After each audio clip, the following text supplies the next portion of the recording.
무더위가 기승을 부리고 코로나가 다시 재확산되고 있으며 세계 경제가 가뭄 가운데 있는 이 시대 가운데 우리 하나님 찬양대가 하나님 앞에 고백했던 이 찬양의 고백의 가사처럼 하나님이 우리에게 베풀어 주신 크고 놀라운 은혜와 복들을 세어보는 감사로 돌파하고 뚫고 나가는 우리 한 분 한 분 성도님들 될 수 있도록 성령님 붙잡아 주시고 함께하여 주시옵소서. 한교석 집사님을 나사렛 예수 이름으로 축복합니다. 하나님께서 몸된 공동체에 보내주시고 한 몸을 이루게 해주신 사랑하는 종에게 하나님 이 귀한 발걸음을 통하여 가족과 자녀들 가운데 예수의 축복이 흘러가는 놀라운 구원의 역사를 허락하여 주옵소서. 아멘. 빌립보 간수 가운데 하나님께서 크고 놀라운 일을 펼치셔서 너와 내 집이 구원을 얻었느니라 말씀하신 것처럼 이 말씀의 역사가 한교석 집사님의 간증의 말씀이 될 수 있도록 축복하여 주옵소서. 아멘. 올해 주신 왕상 열왕기상 4장 29절부터 30절의 말씀으로 축복하여 주옵시며 아멘. 믿음으로 승리하게 하여 주옵소서. 영육의 강건함을 허락하여 주옵소서. 종을 통하여 사랑하는 가문이 천대만대 하나님 나라 가문 될 수 있도록 축복하여 주옵소서. 이 시간 저희들 하나님 앞에 무릎 꿇었습니다. 하나님 말씀이 그리워 이 시간 모였습니다. 하나님의 은혜가 목말라서 이 시간 이 자리에 모였습니다.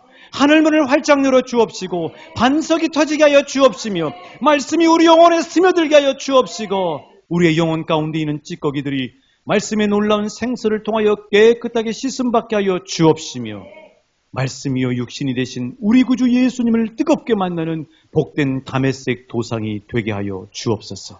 기대하고 믿고 감사하오며 예수님 이름으로 기도하옵나이다. 아멘.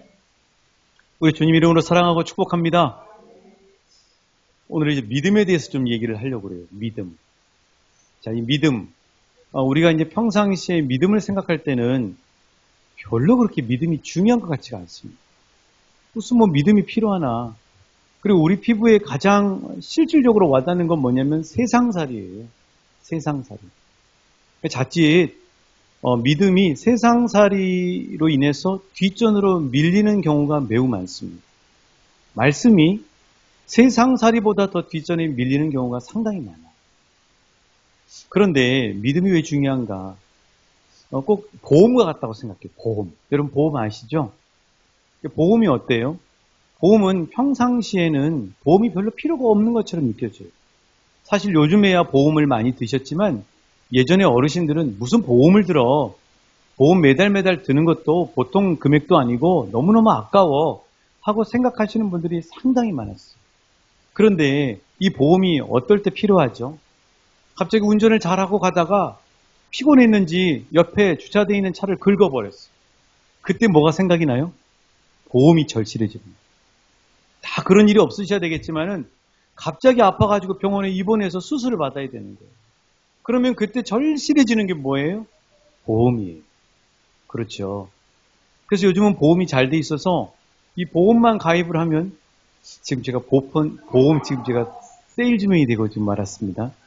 보험에 가입만 하면은 치료비는 물론이고 입원비, 간병비 계속 이상해지네.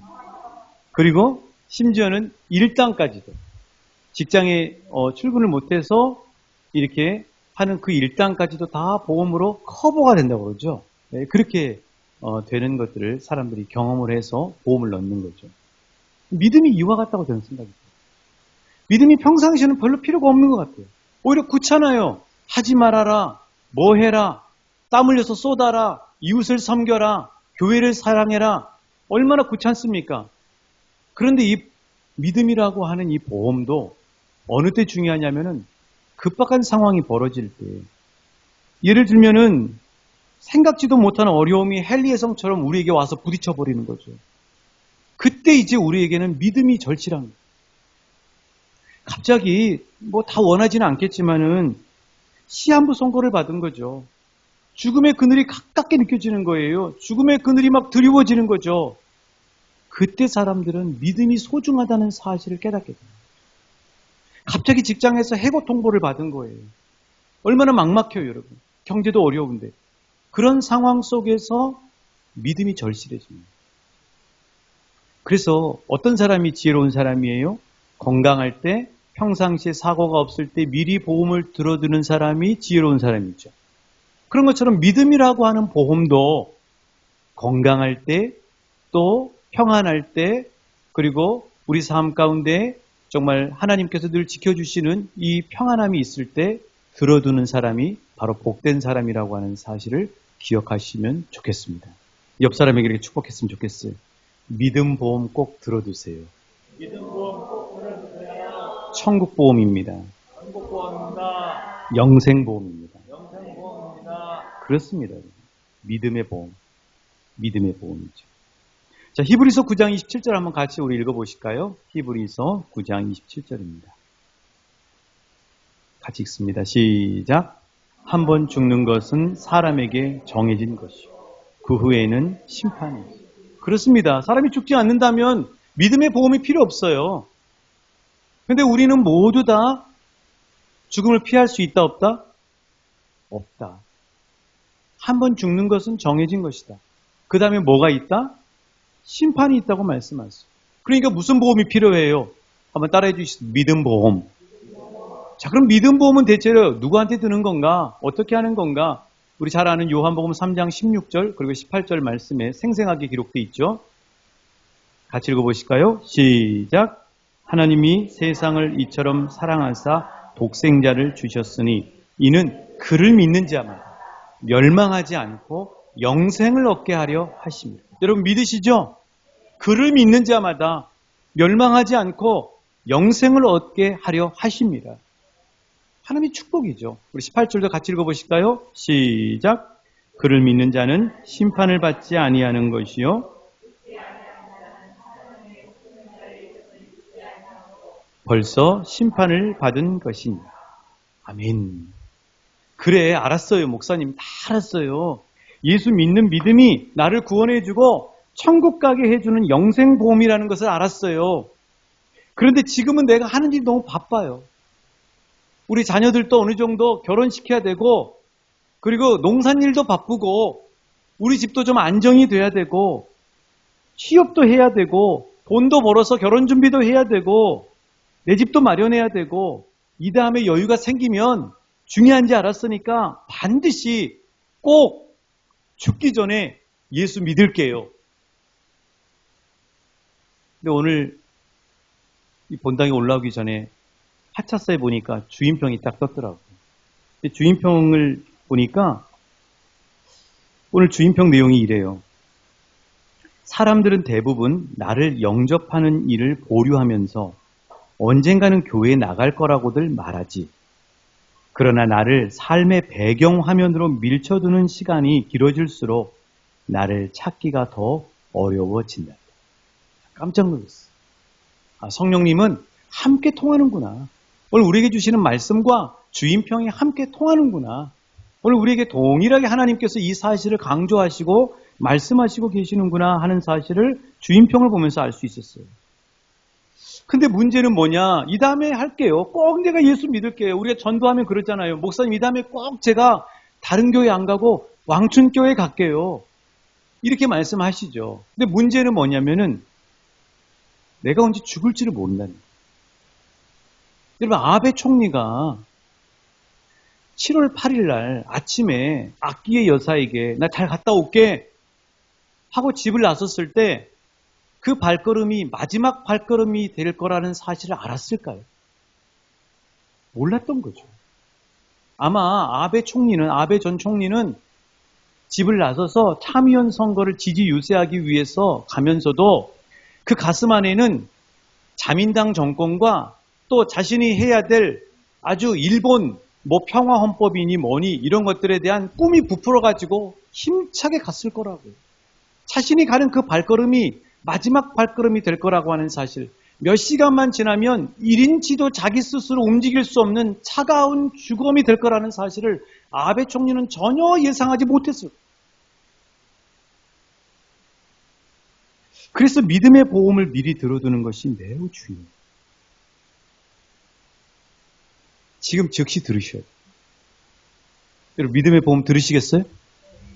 믿음의 보험을 들으신 분 손 한번 들어보세요. 이건 들으셔야 돼요. 제가 마음에 들으려고 말씀드릴 수도 있지만 이건 중요하기 때문에 믿음의 보험을 들으신 분들 손 한번 들어주세요.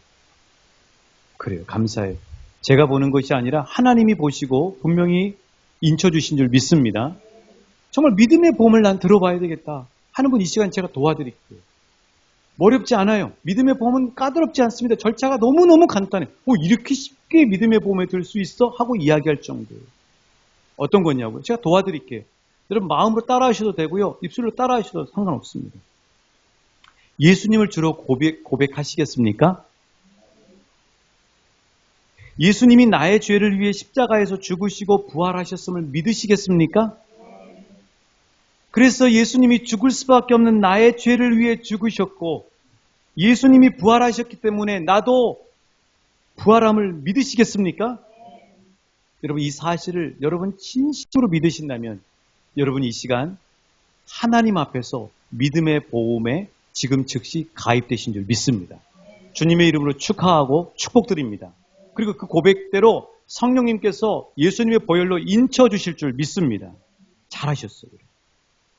자, 그렇다면 이제 믿음의 보험을 들으셨는데 이미 또 믿음의 보험을 드신 분도 계실 텐데 이 믿음의 보험을 드신 분들에게 누구한테 말 못할 고민이 하나 있어요.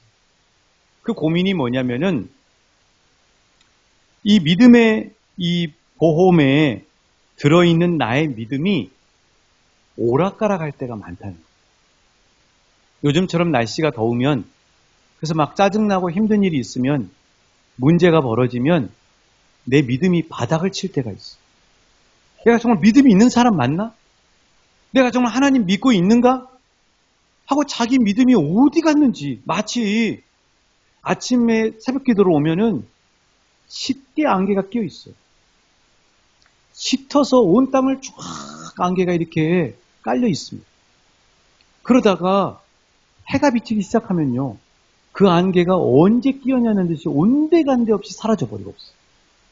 그런 것처럼 우리 믿음이 충만할 때는 짙게 우리 마음 안에 가득 채워져 있는데 때로 우리 삶에서 어려운 일들을 겪으면은 그때는 우리 믿음이 안개가 사라지는 것처럼 온데간데 없이 내가 정말 믿음이 있나? 내가 지금 이런 상황에서 내가 이런 꼴에 하나님 앞에 구원받을 수 있을까 하는 고민을 가지신 분들이 생각보다 많아요. 거기다가 또 고민은 뭐냐면은 원치도 않은 중병에 걸렸어요. 암에 걸린 거예요. 사형 선고를 받은 거예요. 이제 나중에는 내가 이야기할 수 있는 힘조차도 없어요. 자, 그 상황에서 내 믿음을 내가 지킬 수 있을까? 아니, 다 원치 않지만 치매를 걸린 거예요. 우리 주변에 치매 걸리신 분들이 있잖아요. 그 치매에 걸리신 분들은 자기 제정신이 없어요. 그분들 신앙생활 열심히 하셨어요. 자, 그렇다면 그런 분들은 믿음이 어떻게 됐을까요, 여러분? 그런 분들의 믿음은 대체 어떻게 된 거예요? 자기 힘으로 어떻게 할 수도 없고 자기 정신이 아니어서 어떻게 믿음을 고백할 수도 없는 그 상황에 있는 분들은 대체 믿음의 보험을 이미 그 젊었을 때 건강할 때 들어놨는데 어떻게 될까요? 그 믿음이. 아니 막 오락가락해서 믿음이 지금 온데간데 없는 것 같고 요새 짜증나고 힘들어서 내 믿음이 정말 눈꼽만큼도 없는 것 같은데 지금 내 이 믿음 가지고 구원받을 수 있을까요? 아주 중요한 문제잖아요. 여러분. 믿음에도 여러분 보존의 법칙이 있습니다. 화학을 공부하면은 질량 보존의 법칙이라는 법칙이 있어요. 질량 보존의 법칙이 이런 겁니다. 자, 여기 물이 있는데요. 이 물은 어떻게 되어 있냐면 화학식이 수소 2개하고 산소 하나가 묶어져서 결합이 돼서 이게 물이 되는 거예요. H2O라고 그러죠. 그런데 이 질량 보존의 법칙이라고 하는 건 무슨 뜻이냐면은 이 결합되기 전에 수소 2개와 산소 하나 그것의 질량이 물로 결합이 다 되고 난 다음에도 같다 똑같다? 같다 다르다? 같다는 거예요. 이게 질량 보존의 법칙이에요. 자, 그래서 이 질량 보존의 법칙이 있는데 우리에게 있는 이 믿음, 하나님은 우리에게 믿음에서도 믿음 보존의 법칙이 있다고 오늘 본문 말씀을 통해서 분명히 확인시켜 주시죠. 믿음 보존의 법칙이 있다. 한번 따라해 주시겠어요? 믿음 보존의 법칙이 있다. 자, 그러면 그 믿음 보존의 법칙이 대체 뭔가? 오늘 본문 로마서 8장 31절부터 37절에 보면은 믿음 보험의 약관이라고 할 수 있어요. 뭐라고요? 여러분 보험 드시면 약관을 이렇게 살펴보시죠.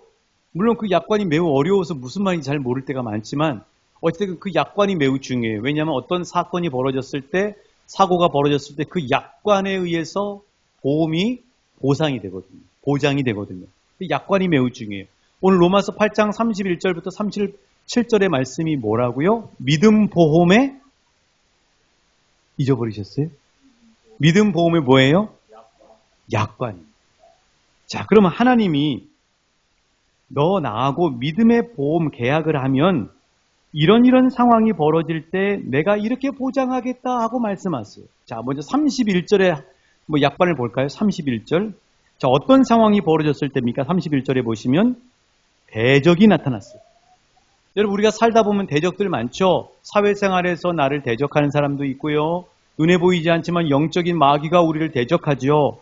그런 환경이 또 우리를 대적하죠. 그런 대적이 나타났을 때 그때 하나님께서 어떻게 보장하시겠다고요? 말씀을 통해 같이 보길 원해요. 자, 만일 하나님이 우리를 위하시면 누가 우리를 대적하리? 그렇죠? 대적이 나타났을 때 누가 우리를 위하신다고요? 하나님이 우리를 위해 주신다고 하는 사실이에요. 다른 말로 얘기하면 하나님이 내 편이 되어 주신다는 사실이에요. 이게 바로 믿음의 보험의 첫 번째 약관이에요. 여러분 얼마나 소망이 넘칩니까? 누가 우리의 편이 되어 주신다고요? 하나님이 우리 편이 되어 주시는 거예요. 믿으실 수 있기를 축복합니다. 두 번째 보험의 약관은 뭐냐면 33절이에요. 고발을 당할 때. 여러분 직장에서 누명 씌워질 때가 있죠. 나는 잘못하지도 않았는데 막 사람들이 나한테 손가락질하고 누명이 씌워지고 오해받을 때가 있잖아요. 그 누명이 씌워질 때 누가 나를 위해 애써주신다고요? 보면 누가 능히 하나님께서 택하신 자들을 고발할. 그렇죠? 하나님이 누명시험 당하고 고발당하는 우리를 위해서 하나님이 애써주신다고 하는 약관인 거죠. 믿으실 수 있기를 축복합니다. 34절에 보세요. 정죄를 당할 때예요. 비난당할 때죠. 정죄당할 때. 정죄당할 때 어떻게 한다고요? 예수님이 하나님 우편에서 우리를 위하여 간구하신다고 되어 있는데 헬라어 성경에는 뭐라고 되어 있냐면 탄원한다. 탄원이라고 하는 거 저도 써봤어요. 어떤 형제가 원하지 않게 다른 사람에게 상해를 가해서 판사님한테 탄원서를 써달라고 그래서 탄원서를 써드렸는데 그 탄원서 뭐냐면 이 형제는 평상시에 보면 그럴 만한 일을 한 사람이 아닙니다. 판사님 잘 참작하시고 이분을 죄를 좀 많이 감해주세요. 이런 뜻으로 쓰는 거예요. 자, 우리가 정죄를 당하고 비난을 당할 때 누가 하나님 심판자이신 하나님 앞 옆에서 누가 우리를 위해 탄원해 주신다고요? 바로 하나님이 가장 신뢰하시는 예수님이 우리를 위해 탄원해 주신다는 사실이에요. 얼마나 마음이 시원시원. 자, 35절에 보시면 환난을 당할 때, 곤고를 당할 때, 곤고라고 하는 건 뭐냐면 입지가 좁아진다는 뜻이에요. 핍박을 당할 때, 기근, 굶주림을 당할 때죠. 적신이라고 하는 건 옷벗김 당할 때, 여러분 수치를 당하고 그런 거 아시죠? 그 다음에 위험을 겪을 때, 누가 공격하는 칼이 들어올 때, 누가 우리를 지켜주신다고요? 누가 우리를 그리스도의 사랑에서 끊으리. 그렇죠. 예수님의 사랑이 우리를 지켜주신다고 하는 사실이에요. 그래서 저는 이 말씀을, 이 보험약관, 믿음의 보험약관을 쭉 이렇게 깊이 묵상하면서 어린이 동화가 생각이 났어요. 제 아내가 제 아이한테 어렸을 때 유진 피터슨의 크리스마스 절기 무슨 그런 동화가 있나 봐요. 우리 미랄 도서관에 있다 그래요. 거기 보면은 제가 생생하게 다른 건 내용이 기억이 안 나는데 저희 아이들이 막 깜짝 놀랐는데 어떻게 하냐면 제 아내가 이랬어요.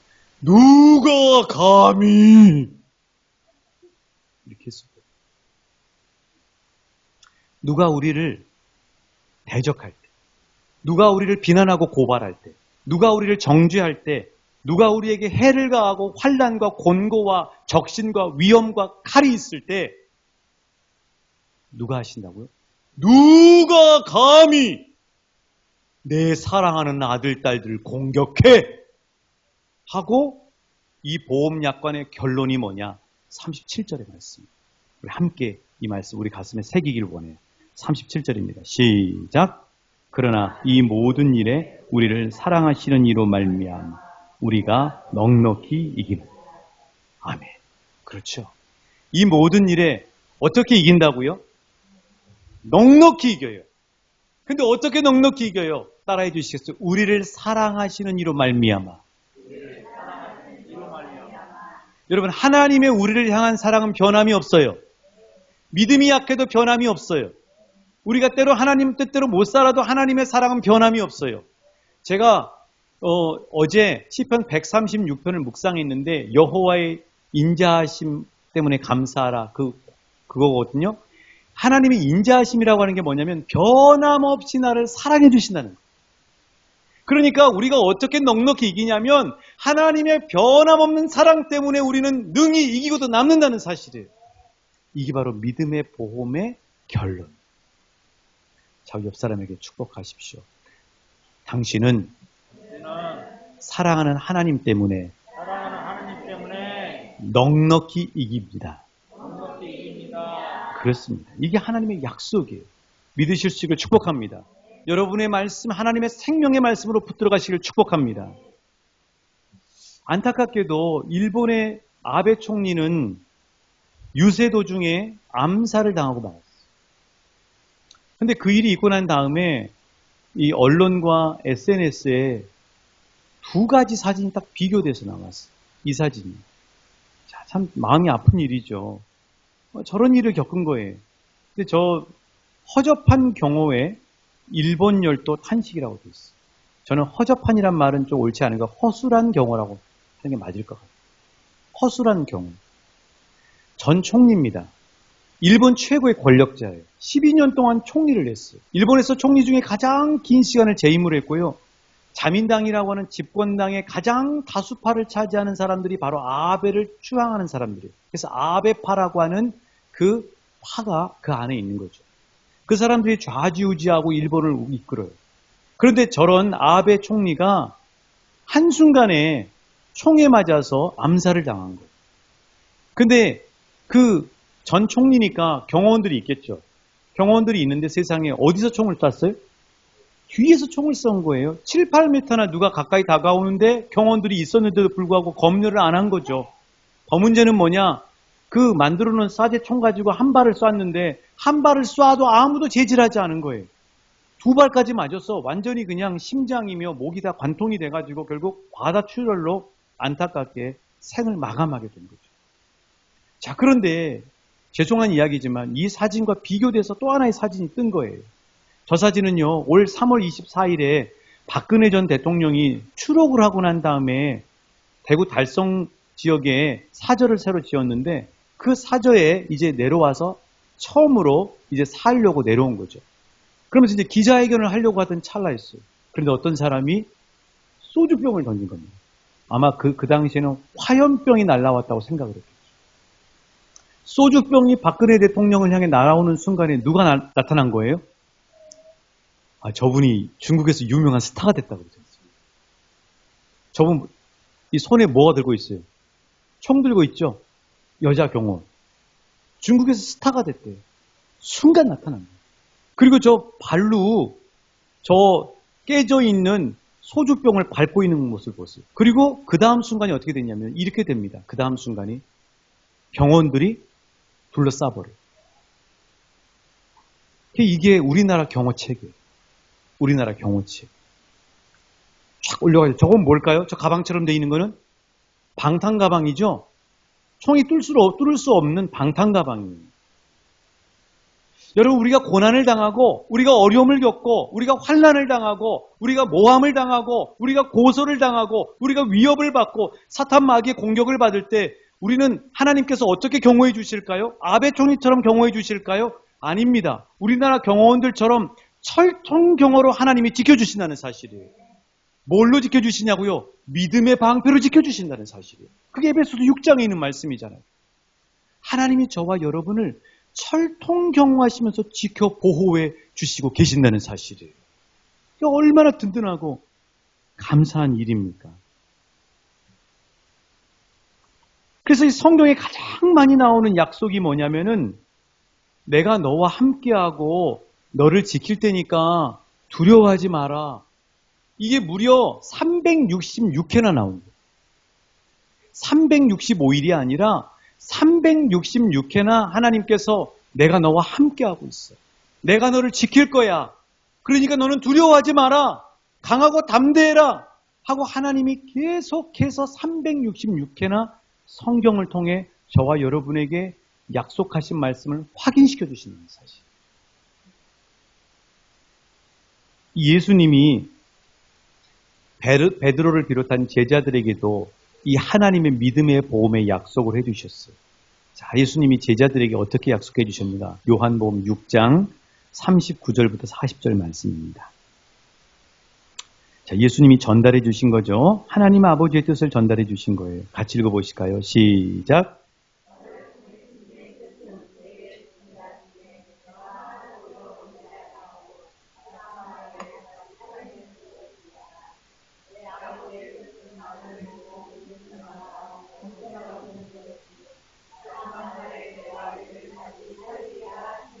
그렇죠.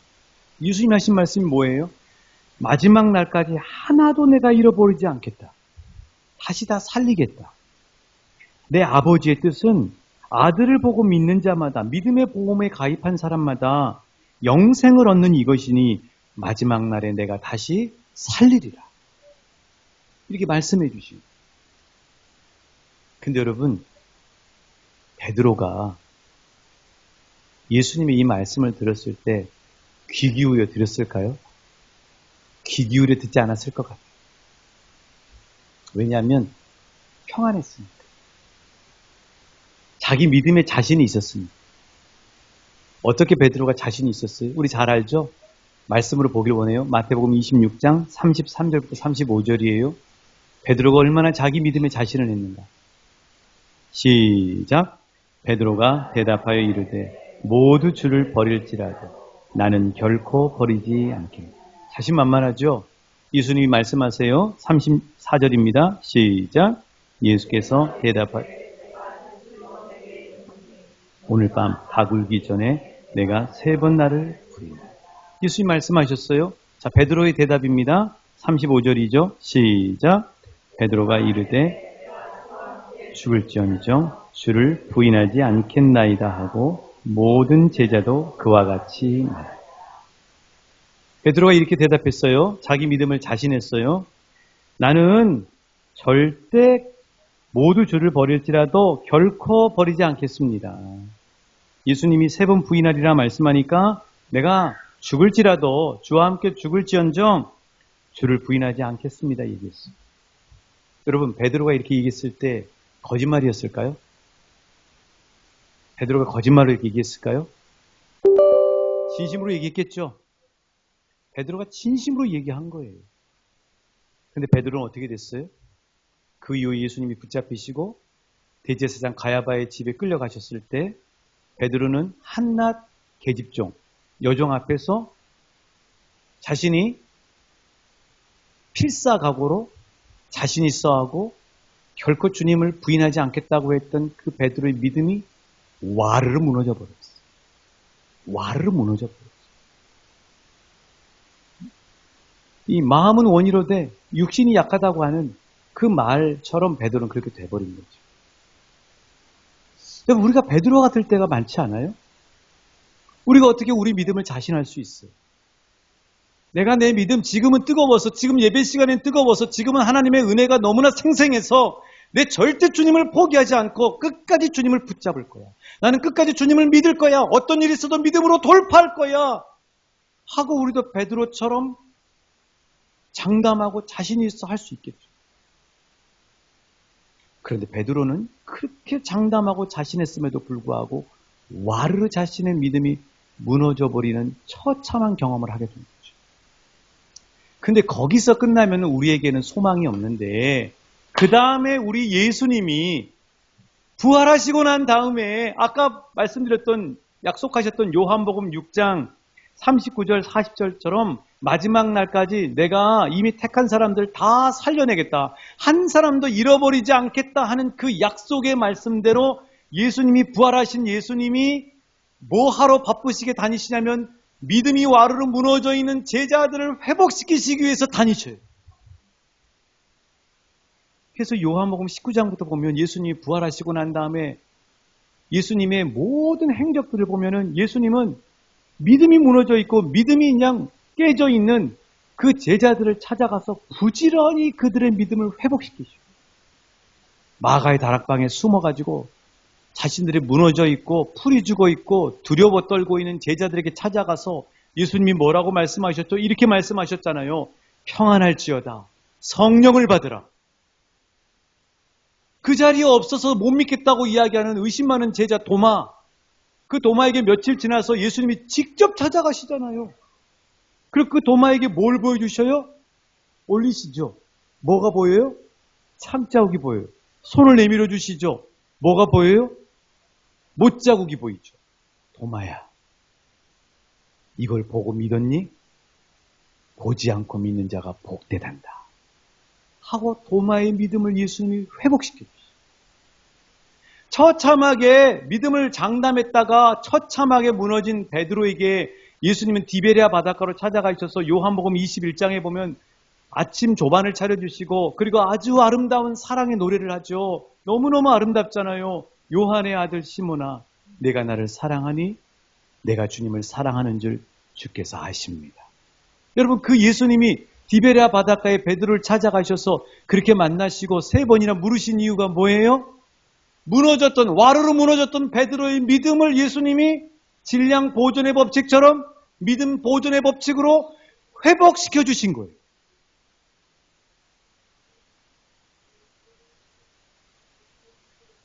그러니까 우리가 분명하게 기억해야 될 사실은 하나님이 약속하신 믿음을 믿으실 수 있길 축복합니다. 하나님이 지난주에 말씀드렸죠. 믿음은 에베소서 2장 8절의 말씀처럼 하나님이 선물로 주셨다고 말씀하셨어요. 자, 그럼 하나님이 믿음을 선물로 주셨으면 그 다음에 선물로 주신 믿음을 선물 한번 주고 끝내실까요? 아닙니다. 부활하신 예수님이 믿음이 무너지고 믿음이 연약하고 믿음의 괴로운 함성을 치고 있는 제자들을 찾아가셔 그들의 믿음을 회복시키고 보존시켜 주셨던 것처럼 우리 살아계시는 우리 주님은 성령님과 함께 오늘 또 무더운 날씨 가운데 이 세상의 메마른 경제 가운데 삶의 수많은 어려움과 공격 가운데 믿음이 약화되어 있고 믿음이 사그라져 있는 우리들에게 찾아오셔서 우리에게 부어주신 믿음을 보존시켜 주시고 믿음을 회복시켜 주시고 믿음을 다시 살려주시는 역사를 우리 주님이 날마다 허락해 주신다고 하는 사실이에요. 사실 오늘 본문의 말씀은 지난주에 저희 경험이에요. 저희 경험입니다.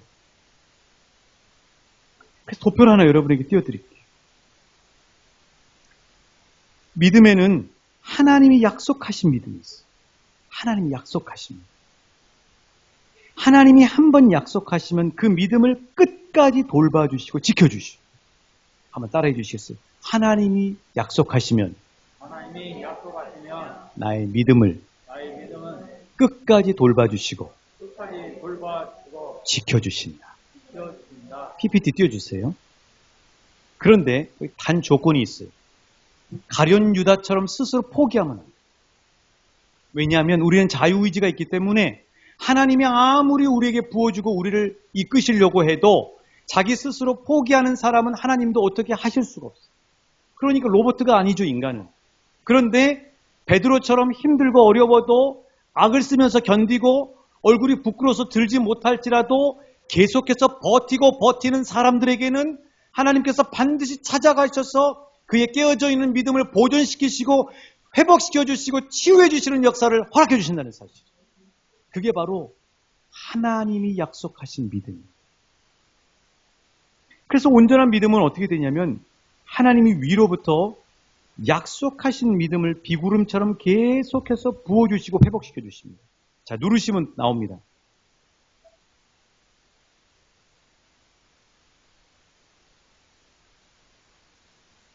하나님이 약속하신 믿음을 계속 부어주시는 거예요. 어떻게? 비구름처럼.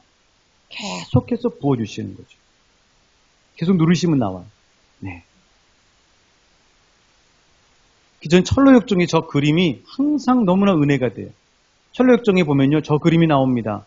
마귀는 한쪽에서요, 우리 마음 안에 있는 믿음의 불을 계속 꺼요. 그런데 그걸로 끝나는 게 아니에요. 우리 마음에 있는 믿음의 불을 마귀는 끌려고 하지만 예수님은 계속해서 성령의 기름 부으심을 붓고 계세요. 예수님이 바로 저와 여러분의 마음 가운데 성령의 기름 부으심, 믿음의 기름 부으심, 열처녀의 그 등불, 지혜로운 다섯 처녀처럼 우리 주님이 계속해서 우리에게 부어주시고 계신다는 사실이에요. 그 믿음이 우리 안에 계속 주입되고 있는 거예요. 믿으실 수 있게 축복합니다. 그걸 믿으면 바로 회복이 돼요. 그게 제 경험입니다. 그런데 여기서 뭐가 필요하냐면 우리가 해야 될 믿음이 필요해요. 나의 믿음은 뭐냐? 라합처럼 내가 하나님의 그 약속을 붙잡는 믿음. 이런 믿음이죠. 구체적으로 말씀드리면 한번 따라해 주시죠. 나는 하나님 없이는 살 수 없어요. 하나님 나를 붙잡아 주세요. 나는 하나님을 의지해요. 하나님 나를 지켜주세요. 하나님 나를 도와주세요. 여러분, 이 믿음이 어려워요? 어렵지 않아요. 하나님만 구하면 돼요. 하나님만 찾으면 돼요. 하나님만 의지하면 돼요. 하나님께 도움을 구하면 돼요. 그게 바로 우리에게 허락하신 믿음이에요. 우리가 해야 될, 붙잡아야 될 믿음인 거죠. 그렇게 하면 온전한 믿음이 되는 거죠. 지난주에도 몇 가정은 신방을 했습니다. 특별히 지난주 신방한 가정은 너무너무 연로하셔서 예배를 못 나오시고 몸이 약해서 이 예배당에 나오실 수 없는 어르신들을 신방을 했어요. 그 댁에 갔더니 아드님이 마당에서 고추를 말리시고 계시더라고요. 그래서 저를 보시더니 뒤안으로 가시는 거예요. 어머님이 뒤안에 계셨어요. 뭐 하시고 계시냐면 우리말로 꼼지락거린다고 그러셨어요. 집사님 왜 꼼지락거리시고 계셨어요? 더운데 방 안에 계시지? 그랬더니 방 안에 있으면 몸이 안 좋답니다. 그래서 뭐라도 움직이고 꼼지락거려야 좋답니다. 제 손을 붙잡고 반가워하시면서 거실로 들어가셨어요. 소파에 앉았어요. 소파에 다 앉으셨어요. 잘 계셨어요? 그랬더니 그분이 이제 계속해서 말씀을 하시는데 그 말씀하시는 게 뭐냐면은 목사님 내가 교회를 가고 싶은데 교회를 가면 너무 어지러워요. 어지러워서 넘어지면 다른 사람들한테 패 끼칠 것 같아요. 허리가 너무 약해서 예배당에 앉아있으면 너무너무 허리가 아파요. 여러분 이 시간에 예배당에 앉아있을 수 있는 허리가 되심에 감사하실 수 있기를 축복합니다. 저 계단을 올라오실 수 있음에 감사하실 수 있기를 축복합니다. 그러시네. 저는 글을 몰라서 외정 때 태어나서 글도 몰라서 성경도 하나도 읽지도 못해요. 그런데 목사님 저는 하나님 믿는 게 최고예요. 저는 하나님 믿는 것밖에 없어요. 신방하는 제가 눈물이 쏟아집니다. 나는 하나님 믿는 것밖에 없어요. 여러분, 그 어르신의 마음 안에는 누가 믿음을 불어넣어 주셨습니까? 그분이 성경 공부하셨어요? 그분이 부흥에 참여하셨어요? 그분이 여러분처럼 매주마다 이 예배당에 나오셔서 예배 드리셨어요? 그분이 글을 읽으셔서 성경을 읽으실 수 있으세요? 그런데 그분 안에는요, 다이아몬드처럼 빛나는 믿음이 활활 타오르고 있어요. 눈물이 쏟아집니다. 눈물이. 그럼 그 신비한 그분 안에 들어있는 그 믿음은 누가 주셨을까? 믿음 보존해 보지. 바로 그분을 여전히 한번 택하시고 끝까지 자기 딸 삼으시면서 언제나 동행하시는 하나님 아버지께서 연로하지만 그 여종의 그 딸의 마음 가운데 계속해서 믿음의 기름을 불어넣어주고 계시는 거죠. 그러니까 하나님밖에 없다는 거예요. 그러니까 하나님을 믿는다는 거예요. 그리고는 주방으로 들어가시더라고요. 저는 음료수 주시는 줄 알았어요. 이걸 가지고 오셨어요. 이거를. 이거. 여기 어디 봉투입니까? 농협 봉투죠. 여기다가 헌금을 넣어서 주셨어요. 나는 교회를 못 가도 하나님 앞에 헌금 드리면서 하나님 앞에 내 마음을 올려드리길 원해요. 그분의 믿음은 누가 주신 거예요? 하나님이 주신 거예요. 하나님이 계속 불어넣어 주시고 계십니다. 그 사랑하는 여러분, 때로 지치고 힘들어서 지금 이 내 상태로 내가 구원받을 수 있을까 생각하는 것은 마귀가 준 생각입니다. 그렇지 않아요.